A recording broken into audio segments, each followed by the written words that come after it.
hablando de mediastinitis. Ustedes saben que el mediastino es un espacio muy pequeño, reducido, donde existe tejido laxo, pero existen algunas estructuras que son importantes y son letales. Y por ser un espacio pequeño, con tejido laxo, la infección del mediastino es letal. En 48, 72 horas, si el tratamiento no es correcto, el paciente se muere. Por eso decimos que la mediastinitis es una patología afortunadamente rara, pero muy letal. Entonces, podemos decir que el mediastino lo que les decía es un espacio torácico delimitado hacia adelante por la cara posterior del esternón, hacia atrás la columna, hacia los lados las hojas pleurales. Entonces estamos dentro de un espacio pequeño, fácil de abordar, pero fácil de complicarse también. El mediastino se divide para su mejor estudio y comprensión y también para tratamiento en tres espacios. El mediastino anterosuperior, el mediastino medio o visceral y el mediastino posterior. Y cada uno tiene su propio límite. El mediastino superior o anterosuperior, la cara posterior del esternón, por delante la cara anterior del pericardio y los grandes vasos. El mediastino medio o visceral, entonces por delante la cara anterior del pericardio, los grandes vasos y por atrás con la cara posterior del esófago. El mediastino posterior, por delante está la cara posterior del esófago y las goteras paravertebrales en la parte posterior. Esos son los tres espacios en los que se ha dividido el mediastino. Ahora vamos a ver. La comunicación desde y hacia la región cervical cobra importancia la fascia cervical profunda. ¿Recuerdan ustedes cuando han llevado anatomía, han hecho disección del mediastino? Y hemos encontrado esa fascia cervical profunda que está dividida en tres láminas. Estas láminas van a cobrar importancia en el tratamiento de la mediastinitis, la complicación. La lámina superficial pretraqueal, la lámina visceral y la lámina prevertebral. Estas láminas limitan el espacio pretraqueal, perivascular y retrovisceral o prevertebral. Esos son los espacios donde se van a acumular secreciones purulentas. Y a través de estos espacios los procesos infecciosos pueden propagarse hacia el mediastino. Si nosotros vemos estas láminas, dice el espacio pretraqueales, perivasculares y retrovisceral o prevertebral. De cualquiera de estos sitios va a aparecer una infección que va a ir a llenarse en el mediastino, en cualquiera de los tres espacios del mediastino. Vamos a ver más adelante cuál es el origen de la mediastinitis. Entonces, esto se trata de espacios virtuales ocupados en condiciones normales por escaso tejido graso o tejido celular subcutáneo. Miren lo que dice, que se defiende mal de la infección. Como es tejido celular subcutáneo, y nosotros sabemos que el tejido celular subcutáneo es pobremente irrigado, entonces lógicamente que se va a defender muy mal de la infección.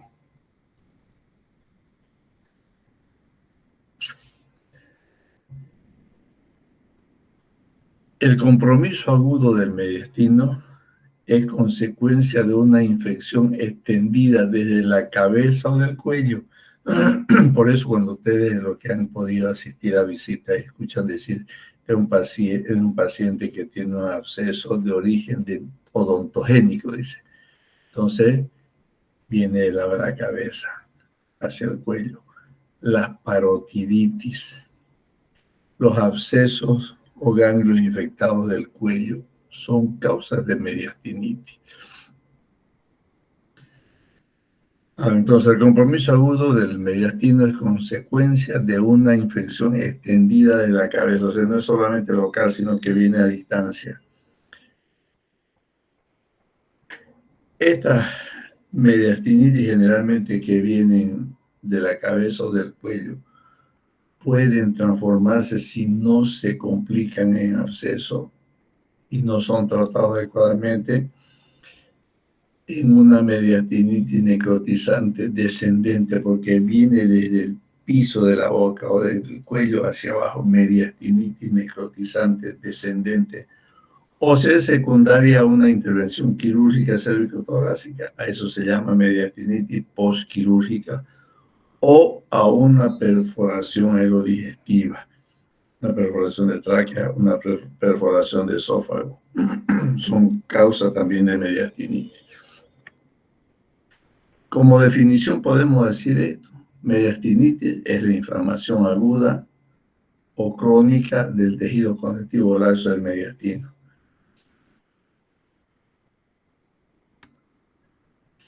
¿Cuál es la fisiopatología? La infección del mediastino, independiente de la vía por la que se produzca, provoca inflamación, necrosis y formación de pus. Todo tejido necrosado, si no se lo secuestra, si no se lo extirpa, si no se hace la necrosectomía de esa zona, va a terminar en formación de pus. Cuando predomina el fenómeno exudativo, se trata de una forma supurativa. Cuando el componente necrótico es el más importante, se habla de mediastinitis necrotizante o necrosante.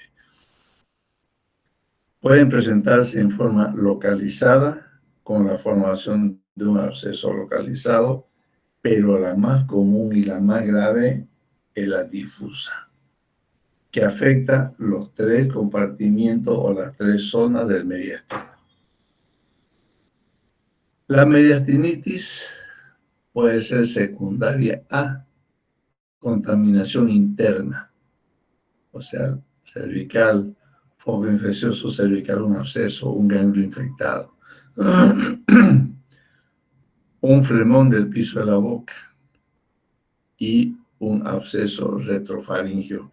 Las amigdalitis pultáceas son causa o pueden provocar mediastinitis. Entonces, no hay que dejar sin tratamiento a los pacientes que están con amigdalitis esofágica. Es por una perforación de esófago traumática instrumental espontánea. Y esta perforación espontánea de esófago se llama enfermedad de Boerhaave. Puede ser por cuerpo extraño, puede ser por ingesta de cáustico, porque hay gente con alteraciones psiquiátricas que ingieren cáustico y pueden producir quemadura del esófago y su perforación. A consecuencia de tumores, hay en esa zona que hay los timomas, los tumores de timo. Y tercero, las traqueobronquiales, rupturas traumáticas, iatrogénica o instrumental del árbol traqueobronquial en los pacientes que llegan a hacerse fibrotraqueoscopía.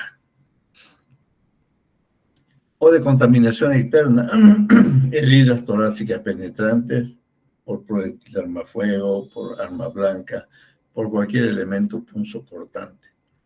O pueden ser como consecuencia de postoperatoria de cirugía cardíaco-torácica. Las toracotomías, las esternotomías son la principal causa externa de contaminación o de que aparezca la mediastinitis. Miren, en cuanto a la incidencia de una patología poco frecuente pero mortal, la mediastinitis aguda posterior a cirugía cardíaca tiene una incidencia en el 0,4 a 5%, y es la más común, dada la gran frecuencia actualmente de cirugías cardíacas que hay. La mortalidad varía entre el 14 y el 47%. Fíjense que es altísima. Y está relacionada a lo que les dije al comienzo, a un diagnóstico tardío y por tanto a un tratamiento mal hecho. En cuanto a su clasificación, se dividen en la mediastinitis aguda y crónica. Las agudas son anteriores, que generalmente son descendentes o postquirúrgicas, y las posteriores, perforaciones esofágicas, instrumental o traumática por proyectil o por arma blanca. Las crónicas es la famosa fibrosis mediastínica inflamatoria. Es un síndrome esclerosante, los pacientes con tumores de esófago. Aquellos pacientes que son sometidos a radioterapia, empieza por una dermatitis actínica y después va perforando más y llega a ser mediastinitis. Policerositis farmacológica o idiopática. Farmacológica en aquellos pacientes que consumen medicamentos irritantes de la mucosa esofágica. Y la otra crónica es la granulomatosa, secundaria a histoplasmosis o tuberculosis. En cuanto a los factores que influyen, miren, en la evolución de la mediastinitis, pregunta, son el tamaño de la perforación de esófago, tiempo que tardó desde que se produjo la perforación. Ustedes dirán cómo se van a dar cuenta que se perforó. El dolor es inmediato cuando se produzca la perforación. Es inmediato. Entonces hay que salir disparando a una emergencia. No ir a decir voy a traer mi pijama de mi casa. Usted se va directamente a un hospital. 3. Estado de vacuidad del esófago cuando se produjo la perforación o la lesión. ¿A qué se refiere esto? La gente que está bebiendo come, ¿no es? Y por ahí un huesito pasó, perforó el esófago, pero ese paciente está bebiendo o está comiendo y tiene los arroces ahí en el esófago. Si el esófago tiene contenido cuando se perforó, la complicación es mayor, porque el contenido de los alimentos se va al mediastino. 4. Ingestión de alimentos después de la perforación. Tamaño de la perforación sí es importante. Si mientras más grande la perforación, más riesgo, más cantidad de alimentos van a pasar. Tiempo que tardó, sí, hemos dicho que la mediastinitis, mientras más temprano se lo diagnostique y se lo trate, el pronóstico es mejor. Estado de vacuidad, si el esófago estaba vacío o estaba con comida o con algún líquido en el esófago cuando se perforó. Y la ingestión de alimentos después de la perforación. Hay gente que siente dolor, espera que le pase un poquito y sigue comiendo. Entonces, si ya está perforado, lo que coma después de la perforación va a ir al mediastino.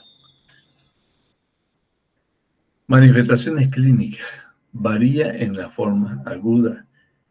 Por ejemplo, en el síndrome séptico, ¿qué va a tener el paciente? Calofríos y fiebre. Esa es una de las características de la mediastinitis. Síndrome tóxico, afección del estado general, taquicardia, oliguria, taquimia. Entonces ya hablamos de un paciente tóxico, infectado, séptico.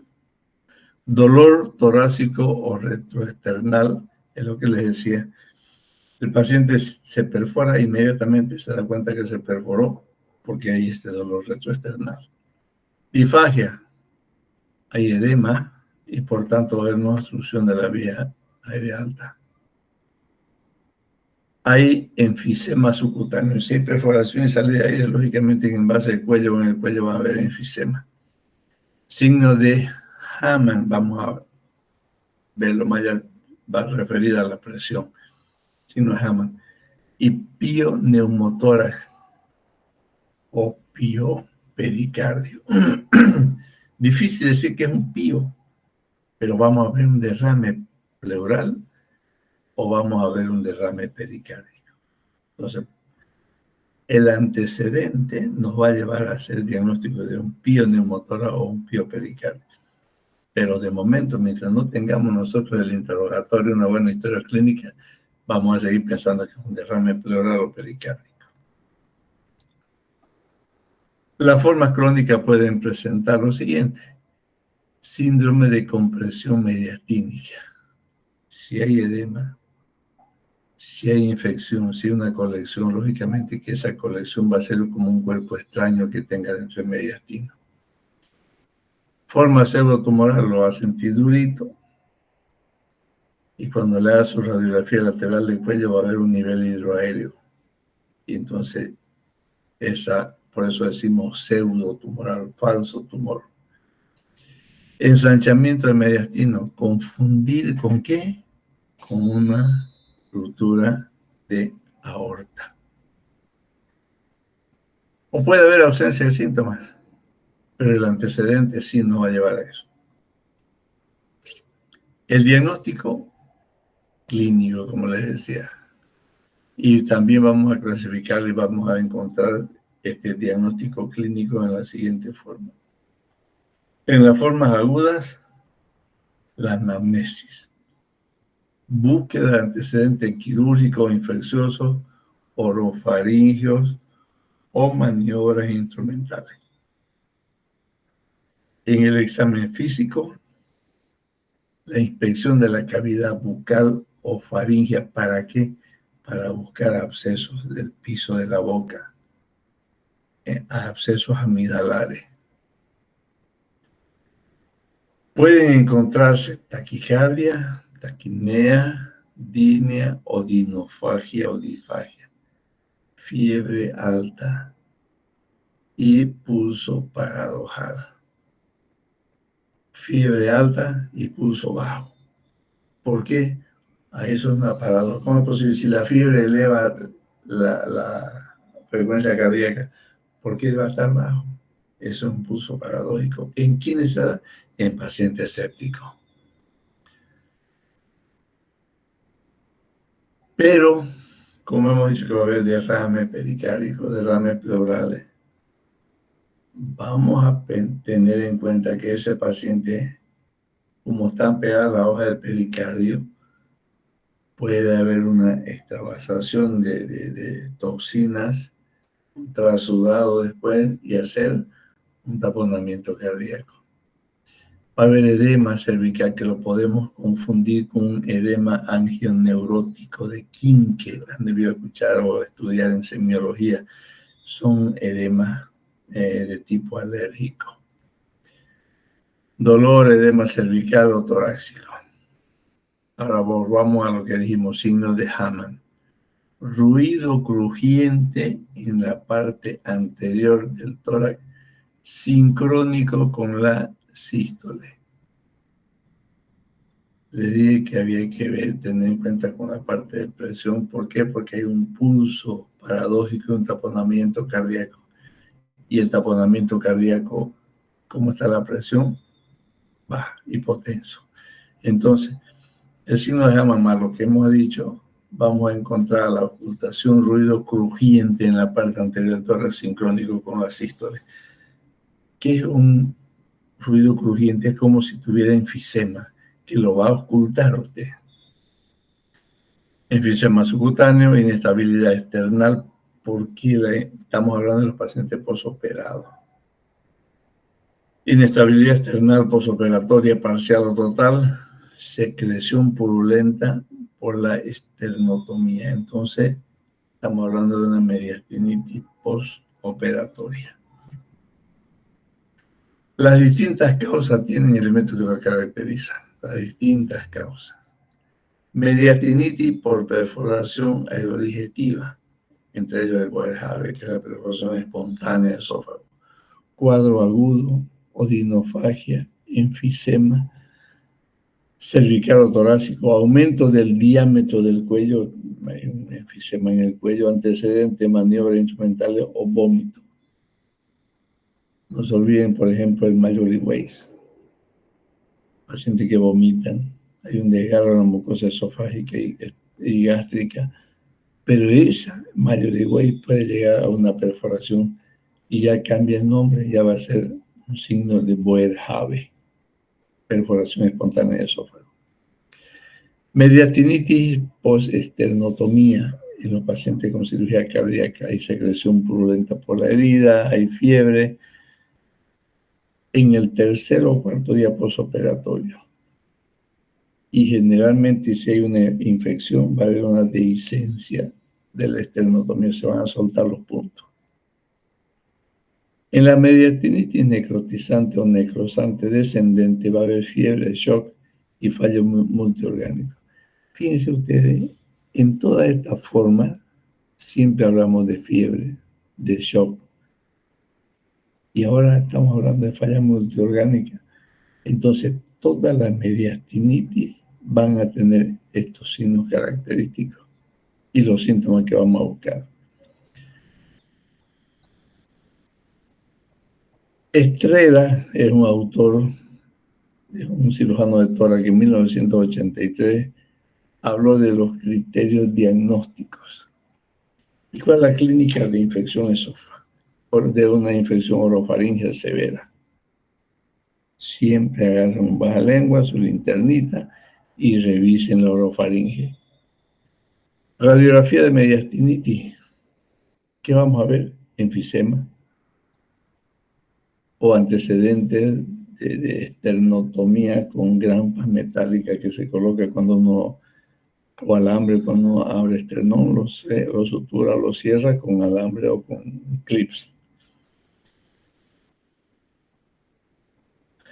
Posibilidad de relacionar el proceso infeccioso orofaríngeo con la mediastinitis. Absceso de origen odontogénico es otra de las mayores causas de mediastinitis. Entonces revisemos la orofaringe.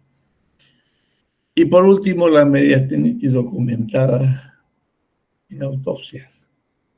A veces uno sabe que murió gracias a autopsia y encuentran que el cuadro era mediastinitis, la causa de su muerte. Entre las formas crónicas va a haber manifestaciones secundarias a compresión de estructuras vasculares. Entonces vamos a encontrar el síndrome de vena cava superior, taponamiento pericárdico, taponamiento cardíaco, hipertensión venosa pulmonar y si hay antecedentes de una herida penetrante o herida transfixiante, pensar en una ruptura del conducto torácico también. En la parte de aérea, tos, hemoptisis y disnea. En la parte nerviosa, disfonía. En la parte digestiva, hay disfagia. ¿Cuáles son los estudios complementarios? Siempre hemos dicho que la radiografía es el primer método de diagnóstico que nosotros podamos tener, pero quien nos va a dar el grado de compromiso es la tomografía. Radiografía de tórax, enfisema cervical o mediastínico, derrame pleural bilateral o unilateral, dependiendo cómo sea la perforación, ensanchamiento del mediastino y neumotórax. Va a haber un desplazamiento anterior de la vía aérea, porque el mediastino está lleno de puntos, se va a desplazar.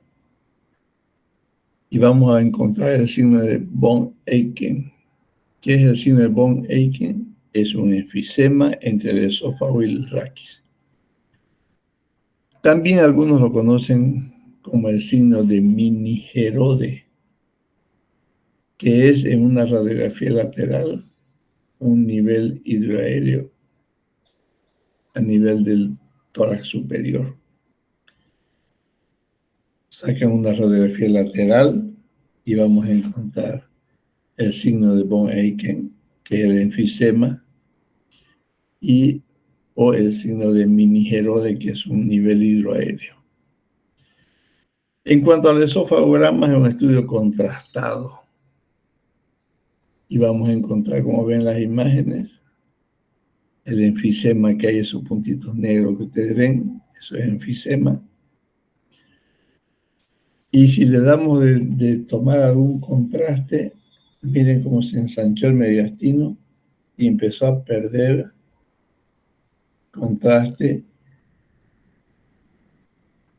en el lado izquierdo, en la base pulmonar izquierda, empezando a borrar mediastino, pero ahí estas imágenes negras, el enfisema. Entonces miren el ensanchamiento del mediastino, sospechoso.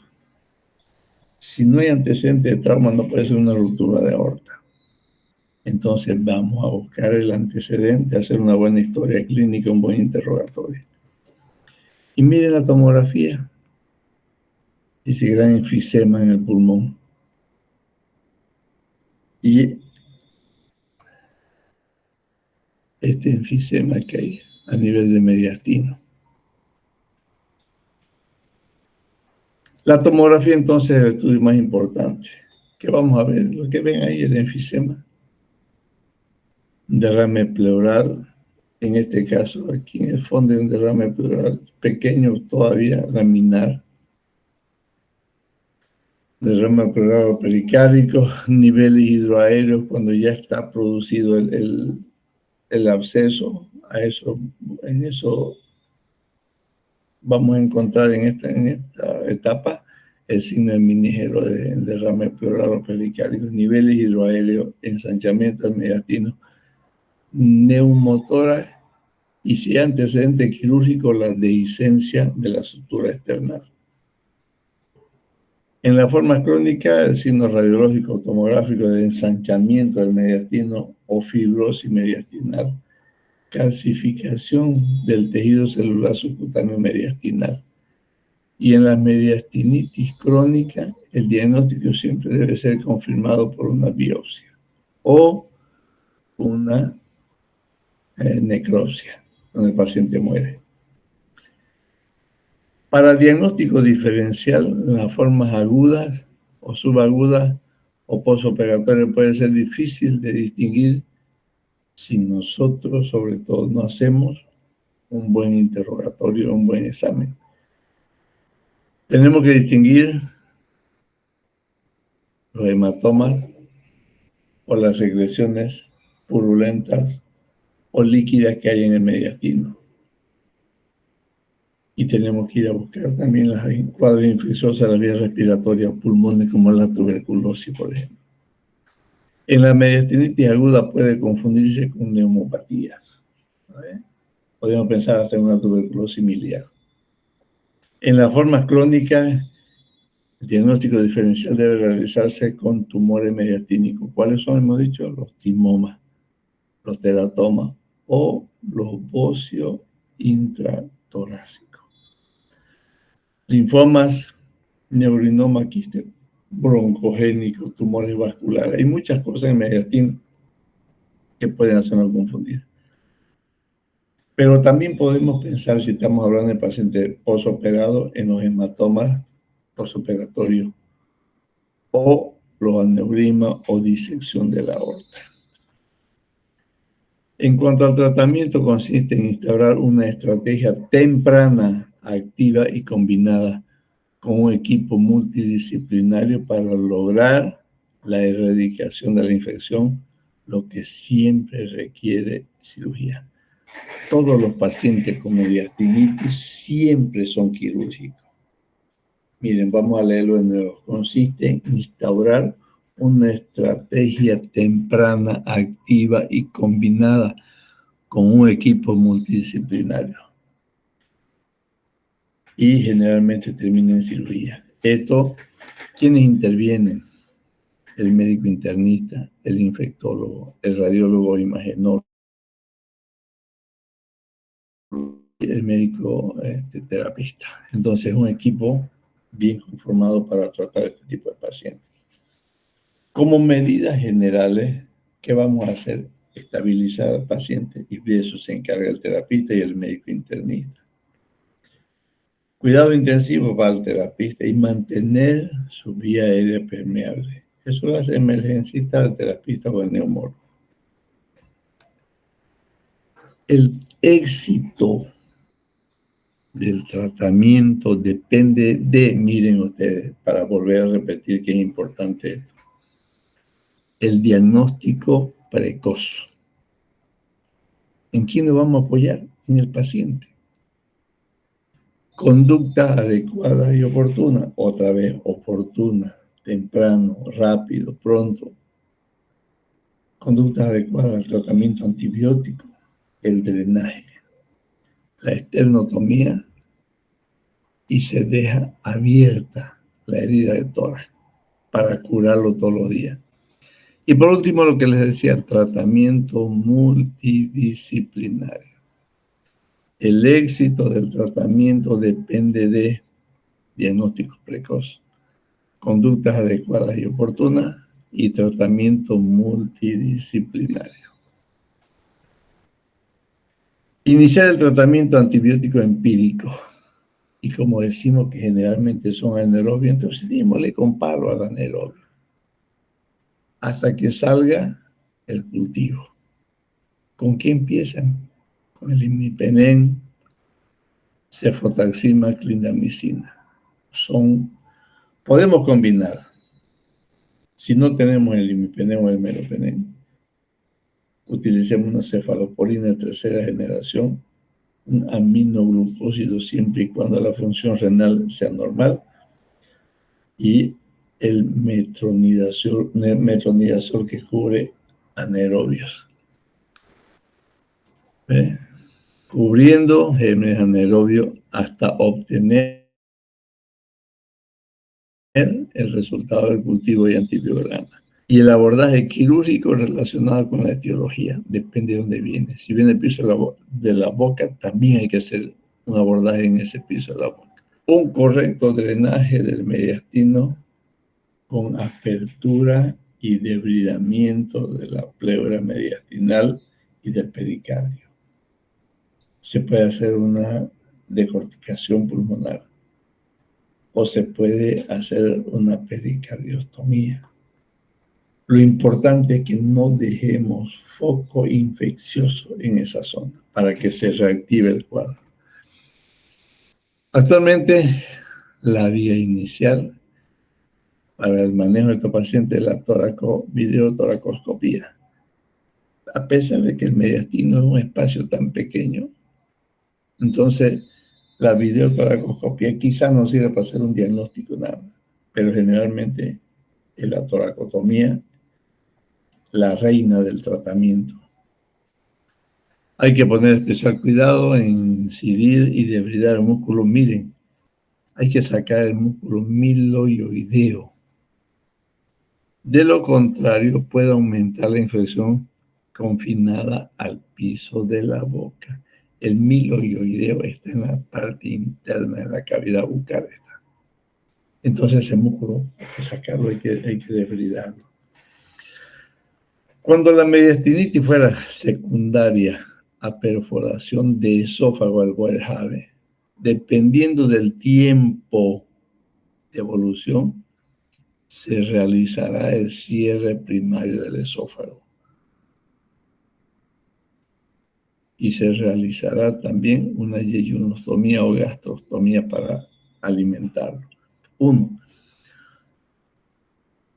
A ese paciente que está con una lesión del esófago, no le ponen la comida. Si hemos dicho que el diagnóstico y la evolución depende de la vacuidad del esófago, entonces no le demos comida. Aunque hubieran reparado la lesión, siempre va a una gastrostomía descompresiva. Además, podemos hacer gastrostomía para alimentarlo o una yeyunostomía de alimentación. En las mediastinitis secundaria a cirugía cardíaca, mire, se realizará apertura de la esternotomía, hay que deshacer los puntos, lavado, debridamiento del esternón y drenaje. Si el cuadro es muy severo, hay que hacer una esternotomía, o sea, dejar abierto el esternón y curarlo todos los días, hasta 2 veces por día. El tratamiento de la mediastinitis crónica consiste en la administración de corticoides para frenar el cuadro inflamatorio.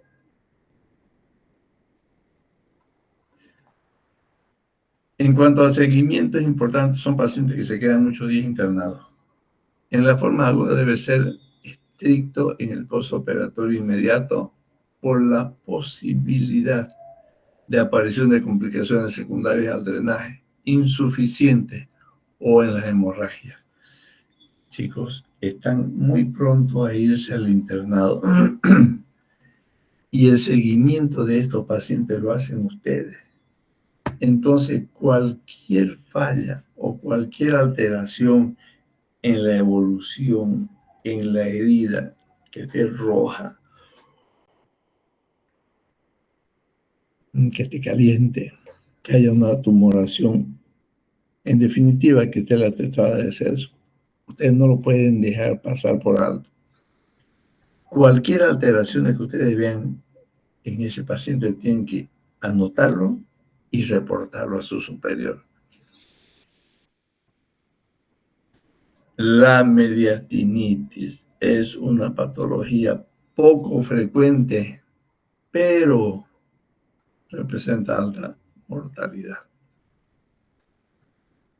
El diagnóstico debe ser sospechado temprano. El examen físico, los estudios complementarios deben confirmar el diagnóstico clínico que hicieron. La presencia de enfisema, aumento del diámetro cervical, o sea, el cuello ancho, supuración de las heridas externales, ensanchamiento mediastinal y la afección del estado general, o sea, el paciente séptico, debe hacer sospechar de una mediastinitis. Mediastinitis. Ahora vamos a ver otro tema. Tenemos que terminar el programa, chicos, máximo con todo. Máximo con todo hasta entre el 15 y el 20 de noviembre. Para que ustedes empiecen a hacer papeles para su internado. Quisiéramos terminar hasta con segunda instancia máximo hasta el 20 de noviembre. Embolia arterial. Es un tema también relativamente corto. ¿Qué es una isquemia? Es la oclusión brusca de una arteria. O sea, es un émbolo. A ver, es la oclusión brusca de una arteria. Y si esa arteria está ocluida, ¿qué va a producir? Una éstasis. Y esa éstasis, ¿en qué va a terminar? En la formación de un coágulo. Y como esa presión sigue aumentando, va a desprenderse y va a dar origen al émbolo. ¿Dónde va a ir ese émbolo? A distancia. Miembros inferiores, pulmón. Por eso que todos los pacientes con patología grave, cirugías grandes, toracotomía, cirugía del piso pélvico, cirugía de colon, donde se hace gran manipulación de los tejidos, ese paciente debe recibir terapia anticoagulante. Como consecuencia de esta oclusión se produce habitualmente un síndrome, que es el síndrome de isquemia arterial aguda. Se denomina isquemia aguda a cualquier disminución brusca de la perfusión de la extremidad afectada que cause una posible amenaza a la viabilidad del miembro afectado. Existen dos causas principales de isquemia: la embolia y la trombosis arterial. La isquemia aguda es de origen embólico y se sospecha por lo siguiente: el inicio brusco. El paciente determina con exactitud el comienzo de su problema. Hay un foco embolígeno conocido, que es la arritmia cardíaca. Hay antecedentes de embolismo previo.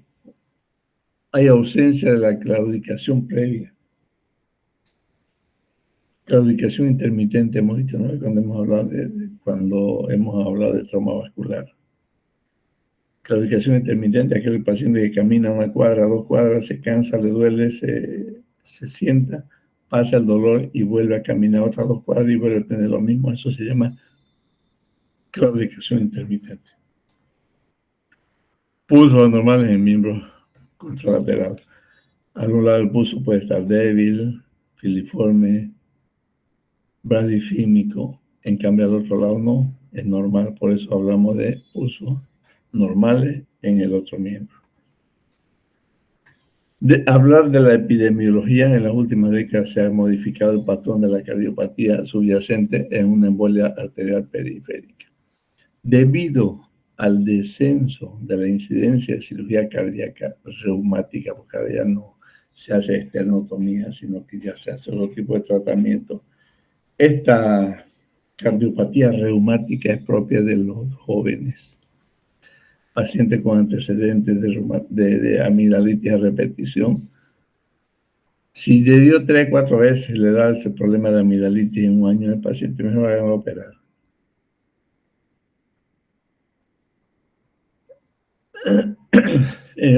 Ya se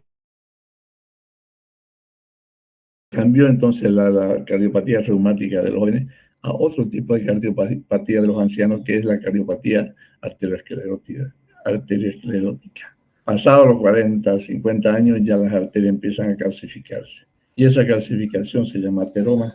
¿Y ese ateroma qué va a hacer cuando está localizado en las arterias? Disminuir la luz. Entonces entramos a un cuadro de isquemia. En cuanto al sexo, continúa siendo más frecuente en la mujer en 1.5 a 1 con relación al varón. ¿Y por qué los embarazos? La mortalidad del síndrome de isquemia aguda se mantiene un 10, un 20%, para que vean que es alto todavía, porque llegan tarde esos pacientes a la emergencia, con una tasa de salvamento del miembro del 75 al 90%. Mientras más rápido se diagnostique, como cualquier patología, la mortalidad va a disminuir. Etiopatogenia.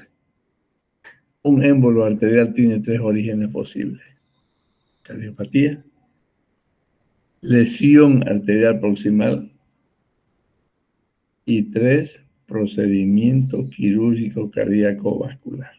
Ahí se desprende el émbolo. El foco embolígeno más frecuente es el corazón, en un 80-90%.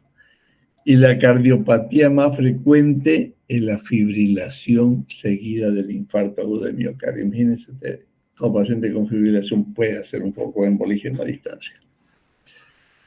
Con independencia del origen de la fibrilación auricular, cardiopatía reumática o esclerosa, esta arritmia está presente hasta un 75% de la embolia arterial. Y no solamente va a ir a miembro. Esta cardiopatía o esta fibrilación, otro de los cuadros comunes que puede producir es el infarto mesentérico, la trombosis mesentérica, que es un tema que lo vamos a hablar más adelante. El infarto agudo de miocardio es la segunda causa de embolia arterial, que es el 20%. Y otra fuente cardíaca de embolia arterial son miocardiopatía dilatada idiopática. Han debido escuchar hablar en cardiología. Prótesis cardíaca. ¿En quiénes? En aquellos pacientes que no toman anticoagulación. Valvulopatía mitral reumática. Tumores intracardíacos, los famosos miomas cardíacos. Endarteritis bacteriana, pacientes hospitalizados, inmunodeprimidos y adictos a drogas por vía parenteral. Los aneurismas es el foco no cardíaco más frecuente, 5%, aneurisma de aorta. Placas ateroscleróticas ulceradas. Miren la etiología de la embolia arterial. Etiología cardíaca, las arritmias, fibrilación auricular, infarto de miocardio, aneurisma ventriculares, miocardiopatía dilatada y la prótesis valvular que hemos hablado. O sea, hablamos de valvulopatías, cardiopatías reumáticas, prolapso de la válvula mitral o tumores, los miomas. En la patología arterial, los aneurismas, los famosos trombos aneurismáticos, arteriosclerosis, que va a dar origen a lo primero al trombones reumático. Embolia de la placa de ateroma, que se desprenda y salga como un proyectil a distancia. Heteroembolia, compresiones extrínsecas, trombos desprendidos de injertos arteriales, o sea, de las prótesis. Embolismo pseudotumoral, la hidatidosis, embolismo gaseoso y grasa, embolismo por cuerpos extraños. Este embolismo por cuerpos extraños, el común es a retirar un catéter subclavia o yugular.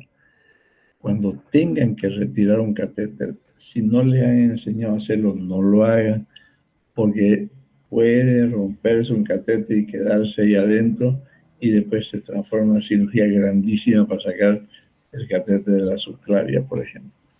Entonces hay que retirarlo muy lentamente. Y embolismo paradójico, que no sabemos de dónde viene. La localización, una vez desprendido de su origen, el émbolo es arrastrado por la corriente sanguínea hasta impactarse generalmente en una bifurcación. ¿Por qué? Porque hay un cambio brusco en el diámetro del vaso. Viene grueso y después se transforma en dos de menor calibre.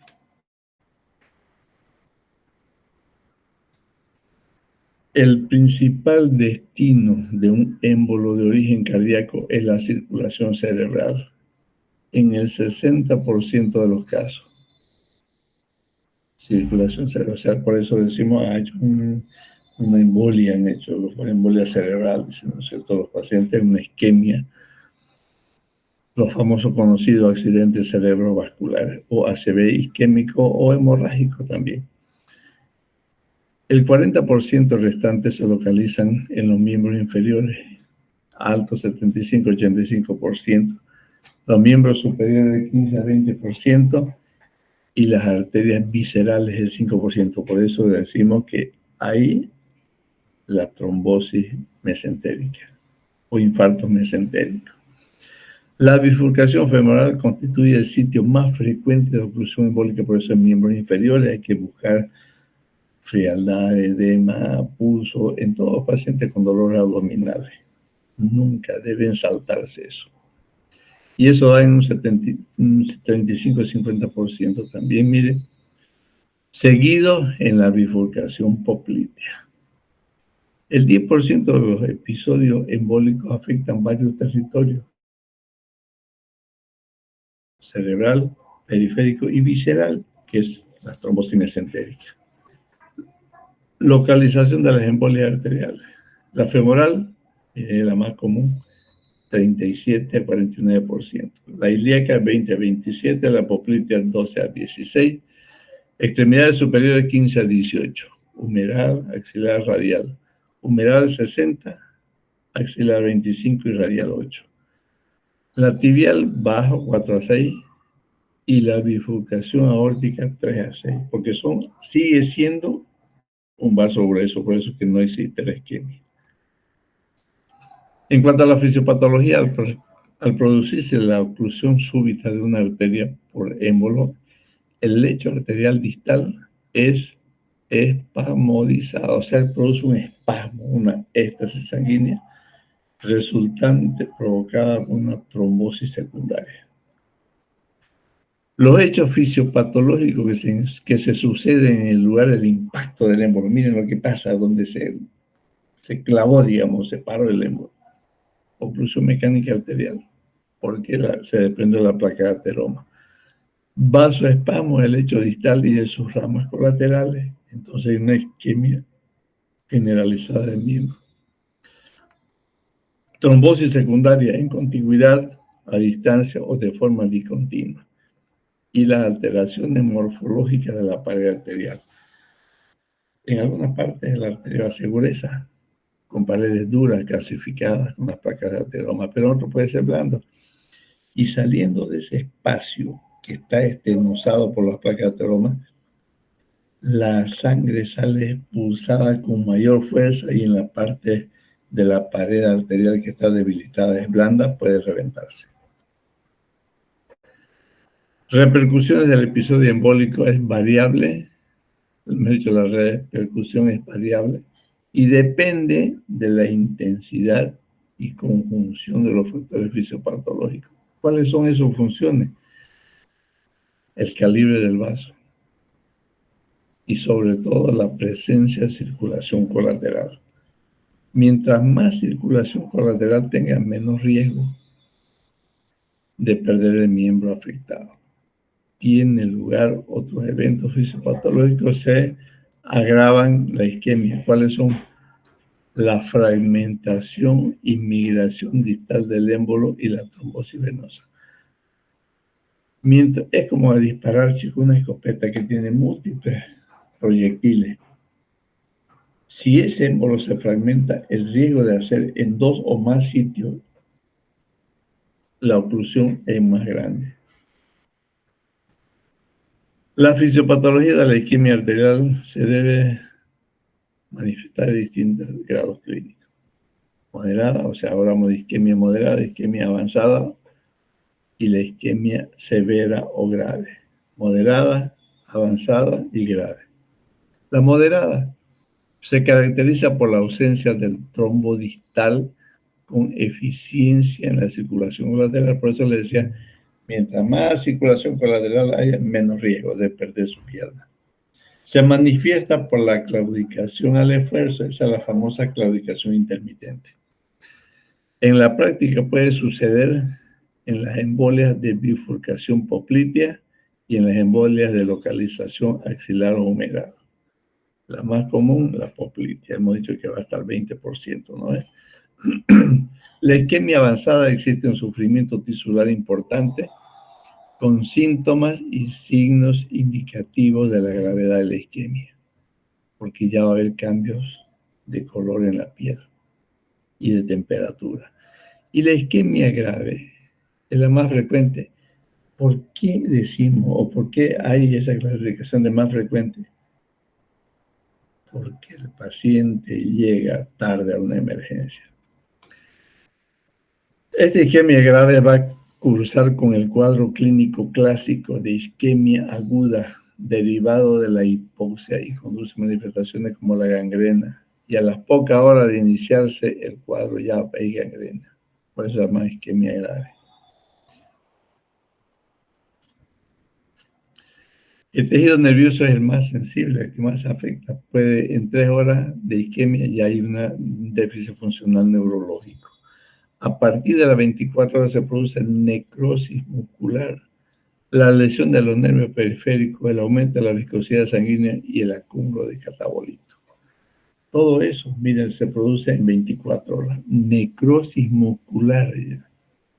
Y eso implica gangrena y eso implica amputación. Si la isquemia persiste, se produce el fenómeno no reflejo como consecuencia del edema masivo en el intersticio endoteliovascular. Fenómeno no reflejo. Edema, si no hay vitalidad, si hay sufrimiento, si hay isquema, lo primero que aparece es edema. Y ese edema va a aumentar el daño. ¿Por qué? Porque va a comprimir más el vaso que de por sí ya está ocluido por los ateromas. La recuperación sin lesiones es habitual cuando la revascularización tiene lugar en las primeras 6 horas. Entre 6 y 12 horas se debe esperar la recuperación como consecuencia neurológica. Se puede esperar o se debe esperar la recuperación. Pero si no se recupera, entonces ya entramos a la otra etapa, que a partir de las 12 horas resulta muy frecuente la necesidad de amputaciones, menores o mayores.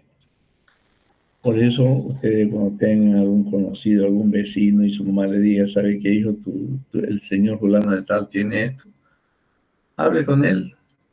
Dígale, vaya al médico. Vaya a una emergencia. No, mejor déme nomás una receta que para tomar para el dolor. La gente es así. Y después van a decir, ¿sabe qué? La doctorita que vive al lado de mi casa me dio tal cosa. Entonces no mediquen. Las lesiones vasculares no se curan con analgésicos, es directamente una revascularización. Además de las secuelas que va a dejar a partir de las 24 a 48 horas. Si usted espera 3, 4 días, 5 días sin amputar, el paciente ha muerto. Por eso dice, después de 24 a 48 horas, se debe plantear la amputación de entrada. ¿Y cómo sabemos de esto? Acordémonos del PAN, de la palidez, de la parestesia, de la parálisis, pulso, incluso la última P, poiquilotermia. Entonces estamos frente a un paciente con un síndrome compartimental por aumento del contenido de los espacios. ¿Por qué? Hemos dicho que hay edema, ¿no ve? Y ese líquido, ¿dónde va a ir? A los compartimientos. Entonces el paciente va a hacer un síndrome compartimental. Entonces vamos a buscar la clínica de la síncope del síndrome compartimental. La clínica aguda tiene lugar en el 80% de los casos. En un 60% la clínica de presentación es el dolor intenso. No existe, vuelvo a repetir, no existe síndrome compartimental sin dolor. Mientras que en el 20% solo existen parestesias y frialdad. El síntoma cardinal es el dolor, brusco e intenso. En un primer momento se localiza en la región donde impacta el émbolo, donde se clavó el émbolo, por la gran distensión súbita de la pared del vaso. Si usted le tapó a una manguera que está con agua, que está pasando agua, le hace un nudo, le tapa, entonces ¿qué va a pasar? Una éxtasis. Y va a empezar a dilatarse la manguera.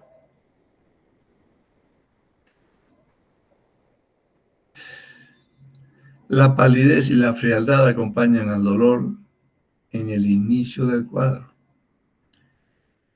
Si usted no trató el síndrome compartimental, va a haber una isquemia, una necrosis, un sufrimiento, y ese miembro va a estar muerto. Entonces un miembro necrosado, infectado, ya no tiene sensibilidad. Entonces la parte neurológica ya no existe. Puede haber hipoestesias y la parestesia, en principio.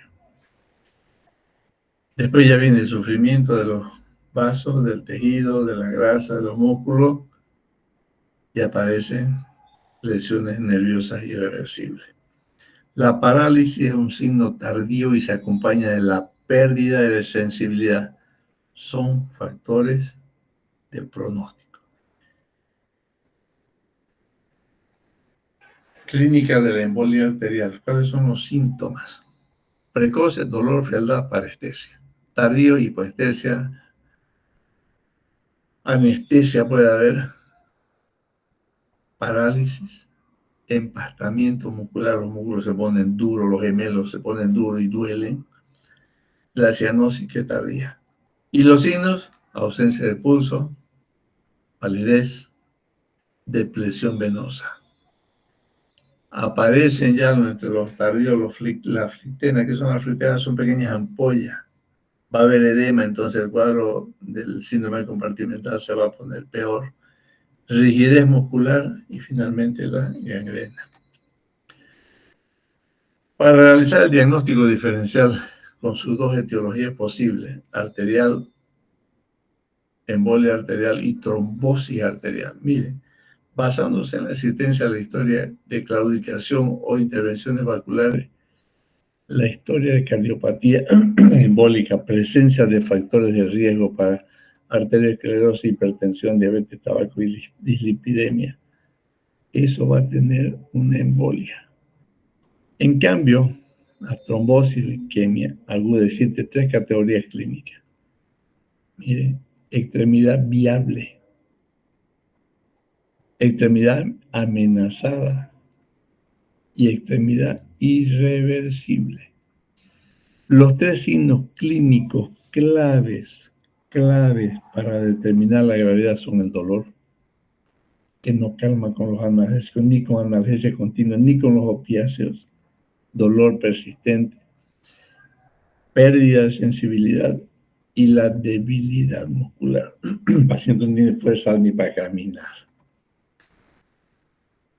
Embolia y trombosis.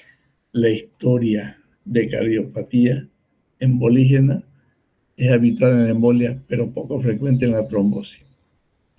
Historia de claudicación intermitente poco frecuente en la embolia, pero es común en la trombosis.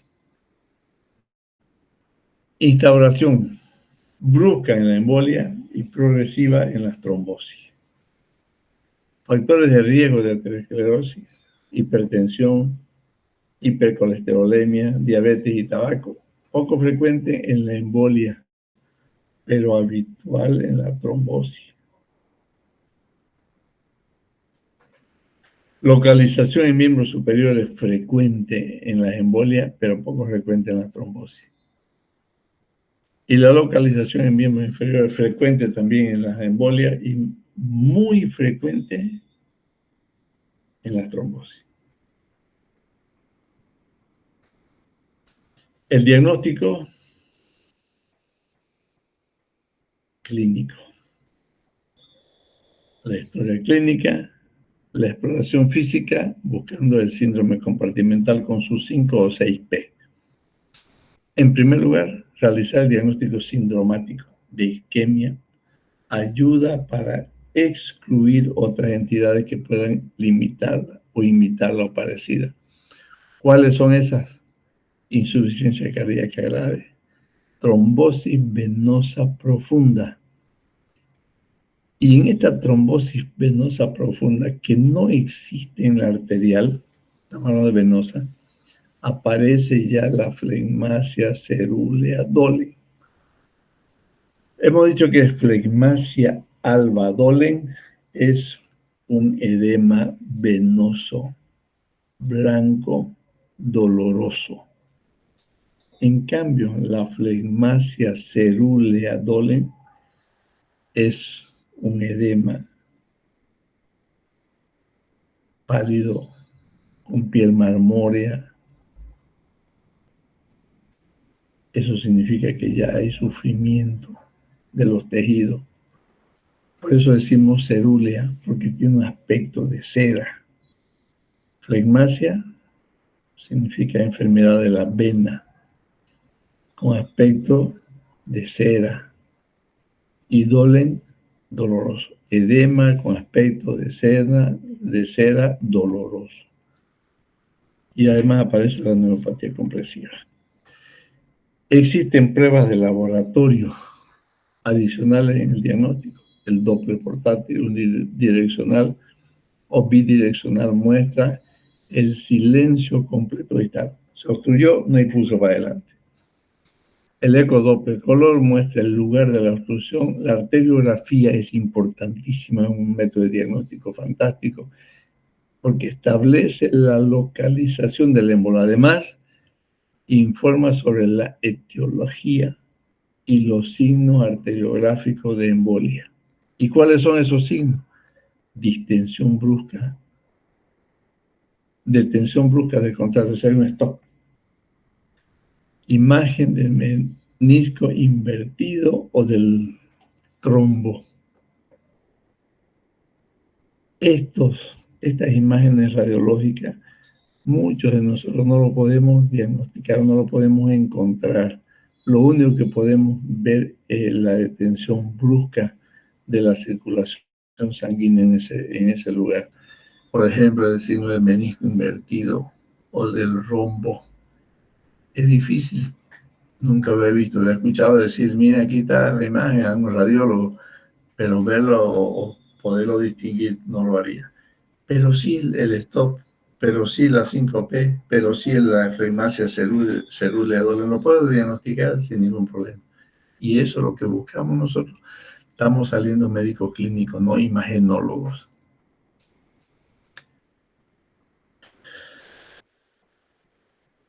Y no vamos a ver ni siquiera circulación colateral porque está obstruido el tronco. Pueden plantearse como paso previo a la embolectomía la fibrinolisis, o sea, meter un elemento que pueda producir la destrucción de ese coágulo, de ese trombo, de ese émbolo. Ya, si no da resultado, se va a la embolectomía. Diagnóstico diferencial de las isquemias agudas de las extremidades. Procesos que pueden imitar la isquemia aguda de las extremidades: bajo gasto cardíaco, trombosis venosa profunda, volvemos a la flegmasia cerúlea doli, neuropatía compresiva aguda. ¿En quiénes? Los pacientes que tienen hernias de disco, que también pueden producir dolor abdominal. Las causas no arterioscleróticas de la isquemia aguda de las extremidades: traumatismo arterial, disección arterial, arteritis, problema inflamatorio de la pared de la arteria, estado de hipercoagulabilidad, quistes popliteos raros pero existen, y atrapamiento popliteo, que significa que no puede mover usted la articulación de la rodilla, no puede doblar y estirar por el quiste ese. Y de la causa de isquemia aguda de las extremidades en arteriosclerosis, trombosis arterial, trombosis de un injerto de derivación previa o lo ateroembolismo. En cuanto al tratamiento, inmediato. Estamos hablando de inmediato. Cuando usted llega, el paciente llega a la emergencia, antes que llegue el especialista, ¿qué va a hacer? La isquemia aguda constituye una emergencia médico-quirúrgica. El riesgo de pérdida de extremidad aumenta con la duración de la isquemia. Mientras más tarda, más riesgo. Si han transcurrido menos de 2 horas, salvo gangrena establecida, se indica anticoagulación con heparina endovenosa, heparina de bajo peso molecular, antes de las 2 horas. Si ese tratamiento destruyó el coágulo, el émbolo, el trombo, el paciente va a incluso disminuir el dolor, va a aparecer mejor temperatura en el pie, va a haber pulso, llenado capilar. Y si eso no sucede, calmemos el dolor. Ya sabemos preparar una analgesia continua, hagámoslo, pero tengamos en cuenta el paro respiratorio. En ningún caso aplicar calor a la extremidad empeora gravemente la lesión. ¿Qué produce un calor? Vasodilatación. Y si esa arteria está obstruida, no lo puede dilatar, la va a convertir en un aneurisma. El tratamiento quirúrgico, en la mayoría de los casos, el tratamiento de lesión de la isquemia aguda de origen embólico es la embolectomía. Se busca la arteria, la ilíaca generalmente, y puede pasar a través de la aorta un balón que se llama Fogarty, que es una sonda delgada que tiene un baloncito que se infla en la parte, en la punta, se introduce sin inflar lógicamente, llega hasta el sitio que usted quiere, infla el balón y va a arrastrar todas las placas de ateroma o de émbolo que tenga. Una vez realizada la embolectomía, debe comprobarse la permeabilidad haciendo una arteriografía intraoperatoria. En caso de trombos residuales, está indicado el tratamiento fibrinolítico porque ya son pequeños coágulos nada más lo que queda. La evaluación clínica y las pruebas complementarias preoperatorias es la que nos va a dar el mejor pronóstico para estos pacientes después de su cirugía. ¿Qué tenemos que hacer? Corregir el desequilibrio ácido-base, mejorar la hiperglicemia, mejorar la hipertensión, el fallo cardíaco. Entonces también deben realizarse en el menor tiempo posible para no retrasar la cirugía.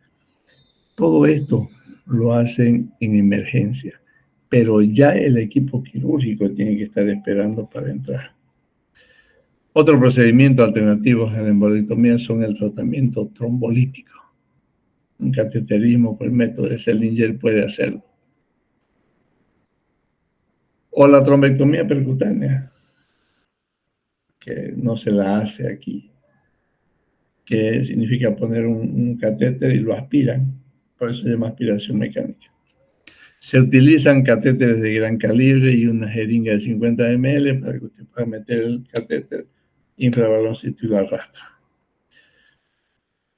Los dispositivos trombectomía mecánica percutánea pueden actuar mediante una recirculación, pero son procedimientos difíciles de realizar en la parte privada, solamente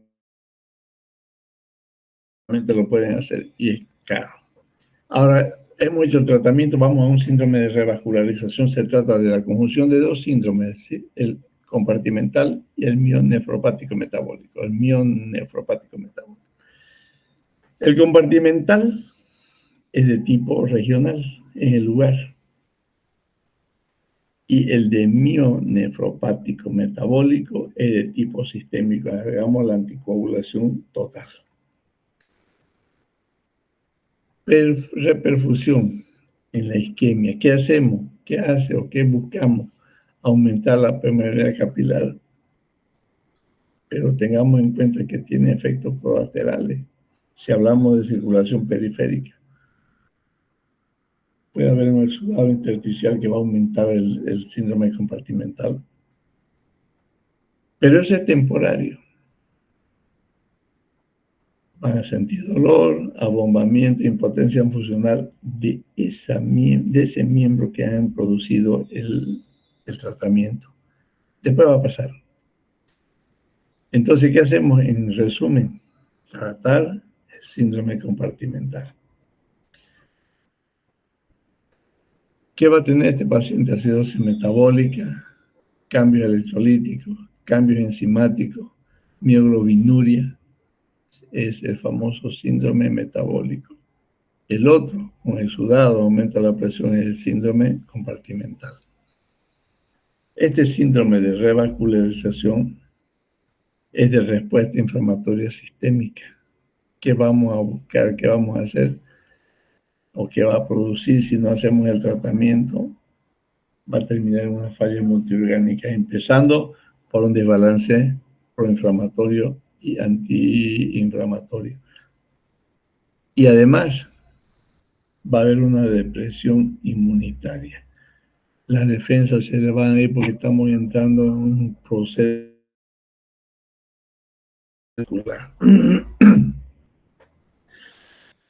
Bien, chicos pericos,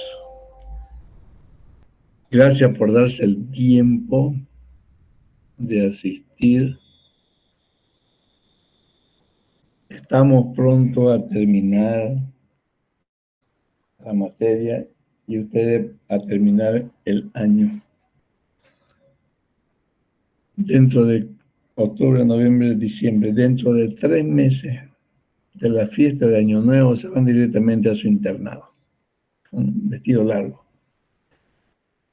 Entonces, aprovechemos, chicos, por favor, en este último trimestre, de hacer un repaso de todo. Hagamos un esfuerzo, estudiemos, no pensemos en los exámenes anteriores, no pensemos en que vamos a copiar, no pensemos en que nos van a pasar el examen de afuera. Chicos, es medicina, a mí me preocupa mucho. Ustedes dirán, pucha, el doctor habla porque tal vez era peor copiando. Yo, la verdad que no copiaba. ¿Sabe dónde copié una vez? En el colegio. Entonces yo les pido, por favor, seamos conscientes, estudiemos, vamos a avanzar los temas, nos va a dar tiempo para acabar. Y de ahí voy a agarrar una clase, un sábado en nuestro horario, para que podamos hablar, para que podamos poner nuestro problema, digamos, o nuestra falla que hemos tenido y las recomendaciones que quisiera darle antes que vayan al internado. Pero primero terminemos la materia.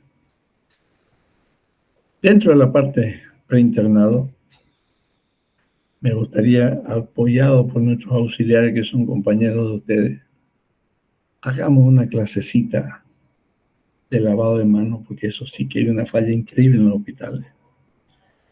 colocado de mandil, calzado de guantes. Lo primero que hacen es, vaya a lavarse, va a entrar a ayudar a una cirugía. Y la enfermera está como un soldado detrás tuyo mirándote.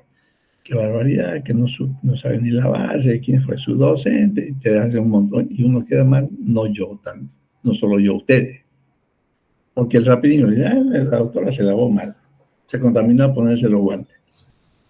Entonces, repasaremos eso y repasaremos 3 puntos. 3, el simple, el Donati y el falso Donati. 3 puntos quisiera que repasemos. Afortunadamente tenemos 3 auxiliares entre sus compañeros y podemos hacerlo. Y quiero hacerlo.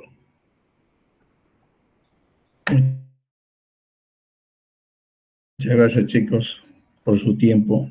Diosito bendiga su vida y le dé fuerza para estudiar. Muchas gracias. Buenas noches.